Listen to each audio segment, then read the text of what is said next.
ಕೆಮ್ಮು ನಿವಾರಣೆಗೆ ಮನೆಮದ್ದು.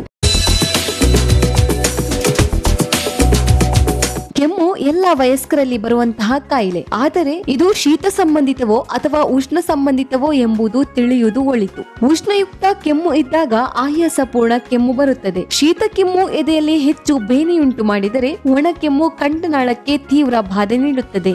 ಯಾವುದೇ ಕಾಯಿಲೆಗೂ ಆರಂಭದಲ್ಲಿ ಚಿಕಿತ್ಸೆ ತೆಗೆದುಕೊಳ್ಳುವುದು ಉತ್ತಮ. ಅತಿಯಾದ ತಂಪು ಪದಾರ್ಥಗಳ ಸೇವನೆ, ಧೂಳು, ಮಂಜು, ಕರಿದ ಪದಾರ್ಥಗಳ ಸೇವನೆಯಿಂದ ಕೆಮ್ಮು ಉಂಟಾಗುತ್ತದೆ. ಗಂಟಲು ಕೆರೆತ, ಗಂಟಲಲ್ಲಿ ಶಬ್ದ, ಕೆಲವೊಮ್ಮೆ ಕಫವಿರದೆ ಗಂಟಲಿನಲ್ಲಿ ನೋವು ಕಾಣಿಸಿಕೊಳ್ಳುವುದು ಇದರ ಲಕ್ಷಣ. ಆಡುಸೊಗೆ ಎಲೆಯ ರಸವನ್ನು ಅಥವಾ ಕಷಾಯವನ್ನು ಬೆಲ್ಲದೊಂದಿಗೆ ಬೆರೆಸಿ ದಿನಕ್ಕೆ 2 ಬಾರಿ ಕುಡಿಯಬೇಕು. ಒಣಕೆಮ್ಮು ಇದ್ದರೆ ಕಾಳು ಮೆಣಸಿನ ಪುಡಿ, ಜೇನುತುಪ್ಪ ಬೆರೆಸಿ ಚೀಪುವುದರಿಂದ ತಕ್ಷಣ ಗುಣವಾಗುತ್ತದೆ. ಜೀರಿಗೆಯನ್ನು ಉರಿದು ಚೂರ್ಣ ಮಾಡಿ ತುಪ್ಪದೊಂದಿಗೆ ಕಲಸಿ ತಿಂದರೆ ಉಷ್ಣ ಕೆಮ್ಮು ನಿವಾರಣೆ ಆಗುತ್ತದೆ. ಕೆಮ್ಮಿರುವ ಸಂದರ್ಭದಲ್ಲಿ ತಂಪ ಪಾನೀಯ, ಹುಳಿ ಹಣ್ಣುಗಳು, ಬಾಳೆಹಣ್ಣು, ಕಲ್ಲಂಗಡಿ, ಸೀತಾಫಲ, ಮೊಸರು, ಮಜ್ಜಿಗೆ, ಕರಿದ ಪದಾರ್ಥಗಳ ಸೇವನೆಯನ್ನು ನಿಲ್ಲಿಸಬೇಕು.